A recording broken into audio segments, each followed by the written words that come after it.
ಬೆಂಗಳೂರಿನ ಟ್ರಾಫಿಕ್ ಅನ್ನು ಕಡಿವಾಣ ಹಾಕುವುದಕ್ಕೆ ಅಂತಾನೆ ಹೇಳಿ ನಮ್ಮ ಮೆಟ್ರೋ ಬಂದಿರುವಂತಹದ್ದು. ಸಾವಿರಾರು ಜನರು ನಮ್ಮ ಮೆಟ್ರೋ ಮೇಲೆ ಅವಲಂಬಿತರಾಗಿರ್ತಾರೆ. ಆದರೆ ಸದಾಕಾಲ ಸುದ್ದಿಯಲ್ಲಿ ನಮ್ಮ ಮೆಟ್ರೋ ಇರ್ತಾ ಇರುವಂತಹದ್ದು. ಆದರೆ ಪದೇ ಪದೇ ನಮ್ಮ ಮೆಟ್ರೋ ಎಲ್ಲೋ ಬೇಜವಾಬ್ದಾರಿತನವನ್ನು ತೋರಿಸ್ತಾ ಇದೆಯಾ ಅಥವಾ ಜನರ ನಿರ್ಲಕ್ಷ್ಯದಿಂದನೇ ಇಂತಹ ಘಟನೆಗಳು ಇಲ್ಲಿ ಸಂಭವಿಸ್ತಾ ಇದೆಯಾ ಅನ್ನುವಂತಹ ಪ್ರಶ್ನೆ ಎಲ್ಲರಲ್ಲೂ ಮೂಡ್ತಾ ಇರುವಂತಹದ್ದು.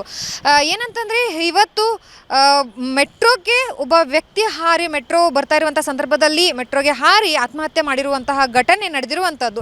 ಇದೇನೋ ಮೊದಲನೇ ಬಾರಿ ಅಲ್ಲ, ತಿಂಗಳ ಹಿಂದೆನೇ ಇಂತಹದ್ದೇ ಆದಂತಹ 3 ಘಟನೆಗಳು ನಡೆದಿದ್ವು. ಒಂದು ವರ್ಷದಲ್ಲಿ ಸುಮಾರು 8ಕ್ಕೂ ಹೆಚ್ಚು ಇಂತಹ ಘಟನೆಗಳು ನಡೆದಿರುವಂತಹದ್ದು ಕಂಡು ಬರ್ತಾ ಇದೆ. ಅದ್ರ ಜೊತೆಗೆ ಒಂದು ತಿಂಗಳ ಹಿಂದೆನೇ ಅತ್ತಿಗುಪ್ಪೆಯಲ್ಲಿ 19 ವರ್ಷದ ಯುವಕನೊಬ್ಬ, ಮಹಾರಾಷ್ಟ್ರದ ಯುವಕ, ಬೆಂಗಳೂರಿಗೆ ಓದಕ್ಕೆ ಬಂದಿದ್ದ ಆತ ಇದೇ ಹೋಗ್ತಾ ಇರುವಂತಹ ಚಲಿಸ್ತಾ ಇರುವಂತಹ ಮೆಟ್ರೋಗೆ ಹಾರಿ ಆತ್ಮಹತ್ಯೆ ಮಾಡ್ಕೊಂಡಿರುವಂತಹದ್ದು. ಅದಾದ ಬಳಿಕ 4 ವರ್ಷದ ಒಂದು ಪುಟ್ಟ ಬಾಲಕ ಈ ಗೊತ್ತಾಗ್ದೇನೋ ಗೊತ್ತಾಗಿನೋ ಗೊತ್ತಿಲ್ಲ ಮೆಟ್ರೋ ಹಳಿಗೆ ಬಿದ್ದಿರುವಂಥದ್ದು. ಅದೃಷ್ಟವಶಾತ್ ಯಾವುದೇ ಪ್ರಾಣಾಪಾಯ ಆಗದೆ ಆ ಮಗು ಸುರಕ್ಷಿತವಾಗಿ ಬಂದಿರುವಂಥದ್ದು. ಅದಾದ ಬಳಿಕ ಮತ್ತೆ 34 ವರ್ಷದ ಯುವಕನೋರ್ವನು ಇದೇ ಸಂಜೆ ಟೈಮಲ್ಲಿ ಮೆಟ್ರೋಗೆ ಆತ್ಮಹತ್ಯೆ ಮಾಡ್ಕೊಳ್ಳೋದಕ್ಕೆ ಅಂತಲೇ ಹಾರ್ತಾನೆ.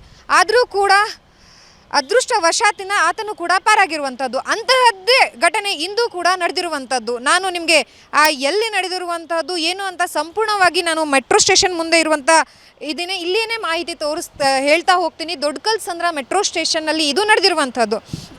ನಾಗಸಂದ್ರದಿಂದ ರೇಷ್ಮೆ ಸಂಸ್ಥೆಗೆ ಹೋಗುವ ಮಧ್ಯದಲ್ಲಿರುವಂತಹ ಮಾರ್ಗ ದೊಡ್ಡಕಲ್ಸಂದ್ರದ ಮೆಟ್ರೋ ಸ್ಟೇಷನ್ನಲ್ಲಿ ಏನು ಬೇರೆ ರಾಜ್ಯದ ವ್ಯಕ್ತಿ ಎನ್ನುವಂತಹ ಮೂಲಾಧಾರಗಳಿಂದ ತಿಳಿದು ಬರ್ತಾ ಇರುವಂಥದ್ದು. ಆತ ನವೀನ್ ಕುಮಾರ್ ಎನ್ನುವಾತ 57 ವರ್ಷದ ವ್ಯಕ್ತಿ ಪ್ರಯಾಣವನ್ನು ಬೆಳೆಸ್ತಾ ಇರ್ತಾನೆ. ಸಡನ್ನಾಗಿ ಮೆಟ್ರೋ ಬಂದಾಕ್ಷಣ ಆತ ಹಳಿಗೆ ಹಾರಿ ಆತ್ಮಹತ್ಯೆಗೆ ಯತ್ನ ಮಾಡಿರುವಂಥದ್ದು. ಸುಮಾರು 5:45 ಹಿಡಿದು ಸಂಜೆ 7:15ವರೆಗೂ ಕೂಡ ಮೆಟ್ರೋವನ್ನು ಸ್ಥಗಿತಗೊಳಿಸಲಾಗಿತ್ತು. ಆದರೆ ಇದೀಗ ಪ್ರಯಾಣಿಕರು ಮೆಟ್ರೋ ಆರಂಭ ಆಗಿರೋ ಕಾರಣದಿಂದ ಇದೀಗ ಪ್ರಯಾಣಿಕರು ಮೆಟ್ರೋ ಸ್ಟೇಷನ್ನಿಂದ ಬರ್ತಾ ಇರುವಂಥದ್ದು.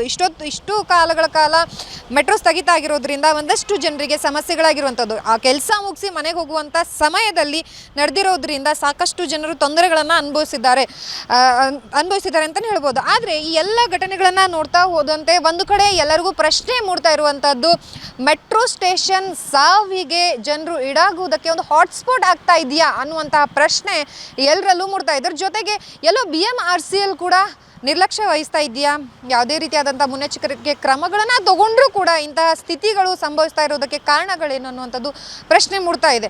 ಆದರೆ ಜನರಿಗೆ ನಿರ್ಲಕ್ಷ್ಯ ಜನರದ್ದು ಇದೆ, ಇದರಲ್ಲಿ ಇವ್ರದ್ದು BMRCL ಸಿಬ್ಬಂದಿಗಳದ್ದು ಇದೆಯಾ ಅನ್ನುವಂಥ ಪ್ರಶ್ನೆಯ ಜೊತೆಗೆ ಒಂದಷ್ಟು ಮುನ್ನೆಚ್ಚರಿಕಾ ಕ್ರಮಗಳ ಅಗತ್ಯ ಇದೆ ಅನ್ನುವಂಥದ್ದು ಇಲ್ಲಿ ಗೊತ್ತಾಗ್ತಾ ಇರುವಂತಹದ್ದು. ಕ್ಯಾಮ್ರಾ ಪರ್ಸನ್ ಜಗದೀಶ್ ಜೊತೆ ಲಕ್ಷ್ಮೀ ಬಾಗಲಕೋಟೆ, ವಿಸ್ತಾರ ನ್ಯೂಸ್, ಬೆಂಗಳೂರು. ಅನುಕ್ಷಣದ ಸುದ್ದಿಗಳಿಗಾಗಿ ವಿಸ್ತಾರ ನ್ಯೂಸ್ ಯೂಟ್ಯೂಬ್ ಚಾನೆಲ್ ಸಬ್ಸ್ಕ್ರೈಬ್ ಮಾಡಿ.